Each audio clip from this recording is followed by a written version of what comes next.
Marcus Rashford's Spanish adventure is coming to an end, and a new chapter may be about to begin. Mikel Arteta is reportedly preparing a raid on Real Madrid for one of their standout names, while Unai Emery is emerging as a leading candidate in the race to replace Carrick at Manchester United. There is plenty more developing behind the scenes, and in today's episode we'll break it all down. If you enjoy the content, aim is to reach 300 likes on this video, and I'll be back tomorrow with more transfer updates. Let's get straight into it. Despite a return of 12 goals and 13 assists this season while on loan at Barcelona, the club are still unwilling to pay €30 million for a permanent deal. That decision says more about Marcus Rashford's situation than any statistic possibly could. Barcelona did what they typically do. Took him on loan, assessed his impact, and then quietly stepped away from a long-term commitment. It's not that Rashford failed. He didn't. But rather that Barcelona are aggressively cutting their wage bill, and a €30 million fee for a winger approaching 29 simply doesn't fit their current financial strategy. From a financial standpoint, the logic is straightforward. Rashford worked well as a short-term loan option, but turning that into a permanent investment is a completely different matter. As a result, he is expected to return to Manchester United this summer, where there is reportedly little enthusiasm for reintegrating him into the squad. That situation has opened the door for Juventus. The Turin club, currently fighting for a Champions League spot in Serie A, are searching for an attacking profile that offers both pace and physical presence. Rashford fits that description well on paper. He is quick, technically versatile, and capable of playing across the front line. Italian reports suggest the interest is genuine, but as always, the biggest obstacle is financial. His reported €11 million annual salary is beyond Juventus' current capacity to fully absorb, which is why discussions are focused on a loan structure, potentially with an option or obligation to buy, alongside partial wage contributions from Manchester United. In effect, United would be subsidizing part of his departure, essentially paying to move him on. Interestingly, they appear open to such an arrangement. That detail is significant. When a club is willing to continue paying part of a player's wages after sending him abroad, it usually signals one thing: he is no longer part of their long-term plans in any meaningful way. For Manchester United, this is less about a transfer and more about clearing space. For Juventus, it is an opportunity to acquire a high-profile player at reduced risk. For Rashford, it could represent a third top-flight experience in as many seasons and another attempt to reset his career, this time in Italy. Whether the deal happens will depend entirely on how far United are prepared to go with wage contributions. If an agreement is reached, Rashford moves to Turin. If not, the uncertainty continues into another transfer window, with the same questions resurfacing again and again.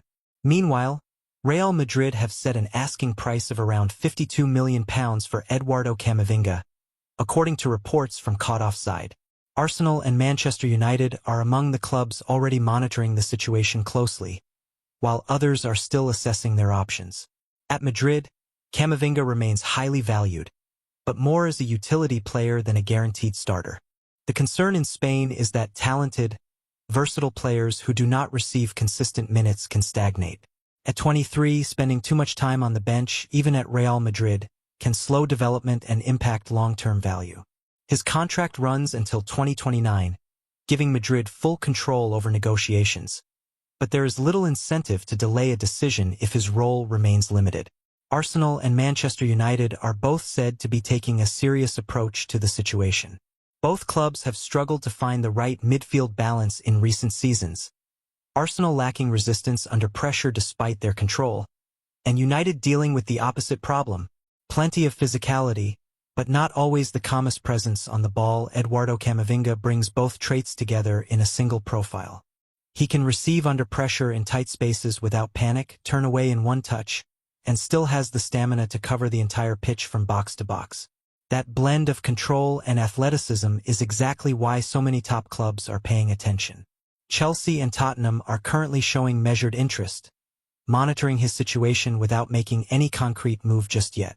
Paris Saint-Germain are also part of the discussion, although that interest feels more like respectful acknowledgement of a French talent than a fully committed push. No official bids have been submitted so far, but once the summer window properly opens, offers in the 50 to 55 million euros range are expected to surface. While the major clubs are preparing their financial firepower, here's a reminder of a much better deal available right now. A like on this video costs absolutely nothing. In today's transfer market, that's basically daylight robbery. Some of you are watching in silence, holding on to likes as if they'll convert into shares of Arsenal or a signed Camavinga shirt by the end of the season. Spoiler, they won't. So don't wait until deadline day, hit the like button now. The real irony in all of this is that Real Madrid aren't looking to sell Camavinga because they doubt his ability. It's more about timing and development.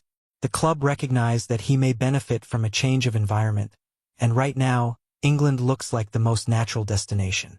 Not just because of financial strength, but because of the playing style, fast, vertical, and physically demanding through midfield. That's an environment where Camavinga wouldn't struggle. He would likely excel. The bigger question is his role if a move actually happens.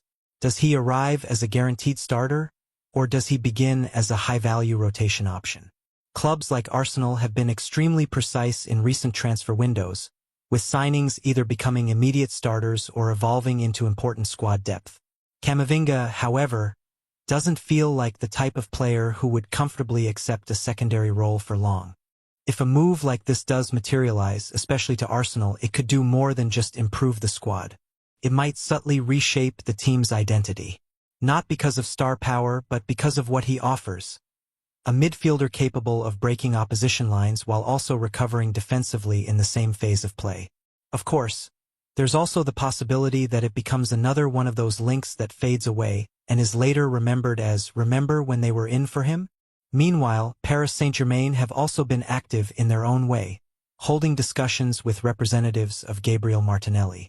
That alone says a lot about their direction this summer. According to reports, PSG scouts have been attending matches more frequently, focusing less on raw statistics and more on something harder to measure: mental strength under pressure. In simple terms, PSG want to understand how Martinelli responds when games actually matter. And for anyone who has watched him at Arsenal, the answer is fairly clear. He is the kind of player who rises in big moments rather than shrinking from them. Inside PSG, the message is clear. They are no longer building a squad based on collecting big names or commercial appeal.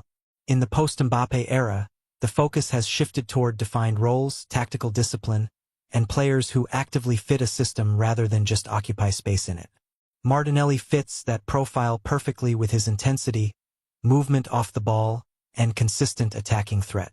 For Arsenal, however, this is more background noise than genuine alarm. The project Mikel Arteta has built is based on continuity and structure, and Martinelli is a key part of that system. Removing him would not simply mean losing a winger. It would disrupt the entire balance of the left side that has been carefully developed over several seasons. The real question is whether PSG will move from observation to serious financial action.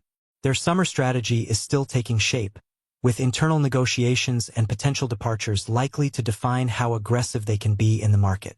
Right now, this is still interest rather than a formal offer. And in football terms, interest is a currency that loses value very quickly. In the transfer market, if you don't act, you get priced out, or someone else simply steps in and takes the deal. Christian Romero is currently being viewed as the captain of a sinking ship at Tottenham, and reports suggest the club are already considering their exit options. According to Caught Offside, Spurs would be willing to sanction his departure for a fee in the region of £60 to £65 million this summer. With 3 years still left on his contract, that stance is highly revealing. This situation is not really about Romero as an individual. It reflects the wider state of the club, with Tottenham reportedly sitting 18th in the Premier League and battling relegation. The hierarchy, however, is already planning for the summer as if dropping into the championship is not a disaster scenario, but rather the starting point for a rebuild. Selling your captain while fighting for survival is not just panic. It signals that a major structural reset is already underway. Atletico Madrid, managed by Diego Simeone, have been monitoring Romero for months and are now said to be ready to intensify their pursuit, particularly if Spurs are relegated. The logic is simple: relegation changes everything. It weakens the selling club's leverage, reduces the player's patience, and turns a £60 million valuation into more of a ceiling than a starting point. Manchester United have also been linked with interest in Romero, who is seen as a strong defensive option if he becomes available. However, United themselves are currently focused elsewhere, particularly on securing a permanent manager.